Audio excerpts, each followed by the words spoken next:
Halo guys, namaku Ai. Beginilah kondisiku sekarang, terkapar lemah di rumah sakit. Aku akan menceritakan bagaimana aku bisa seperti ini. 3 tahun yang lalu, tepatnya pada saat aku duduk di bangku SMP. Aku adalah anak yang cantik dan lugu. Bahkan aku bisa disebut pintar. Aku juga sering mendapatkan juara kelas loh. Namun, seiring berjalannya waktu, aku mulai terpengaruh dengan teman-temanku. Karena di antara mereka hanya aku yang gak pacaran, mereka menganggapku cupu dan penakut. Keesokan harinya, Tiba-tiba ada seorang pria menghampiriku di kelas. Halo, boleh kenalan gak? Aku Akang, aku siswa kelas 3. Dengan malu-malu aku menjawab, "Boleh kok, nama aku Ai, ada apa ya?" Sebenarnya aku udah lama memperhatikanmu, Ai. Aku suka sama kamu. Kamu mau gak jadi pacar aku? Aku terdiam sejenak, tetapi di pikiranku aku teringat ucapan teman-temanku yang mengatakan aku cupu. Tanpa disadari, aku menerima ajakan Akang. "Iya Akang, aku mau." Hore, berarti mulai hari ini kita pacaran ya, Ai? Hihihi, iya, ucapku malu. Tak terasa hubungan kami sudah lama. Kami mulai berani untuk berpegangan tangan, berpelukan, bahkan berciuman. Suatu hari Akang mengajakku ke rumahnya.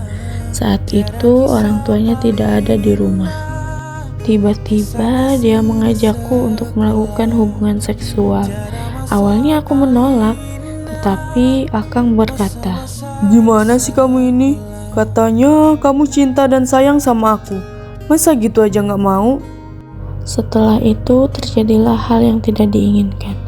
Sensor dulu ya guys, dosa ini guys. 2 bulan setelahnya aku dan Akang memutuskan untuk berpisah. Tak lama dari itu, aku merasa bahwa tamu bulananku tak kunjung datang. Perutku semakin membuncit, bahkan aku sering mual muntah. Moodku pun berantakan.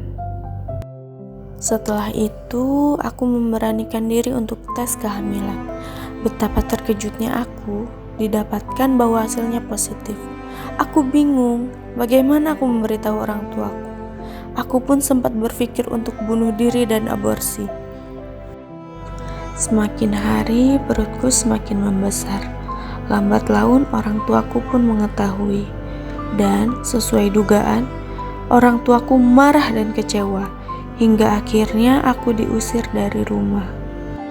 Aku stres, aku tidak tahu harus kemana.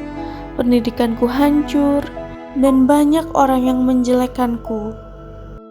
Dan yang paling menyakitkan, aku melihat Akang hidup bebas seperti biasa.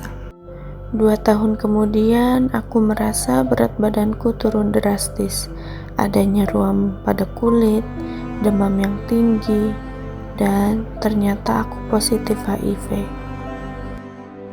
Yang paling mengejutkan adalah Akang merupakan lelaki hidung belang. Dia selalu berganti-ganti pasangan, hingga akhirnya dia menularkan penyakit itu kepadaku. Dan dari saat itu aku harus mengkonsumsi obat sampai aku mati. Dan begitulah kisahku. Semoga kalian dapat pembelajaran dari kisahku. Aku tidak ingin satu orang pun bernasib sama sepertiku.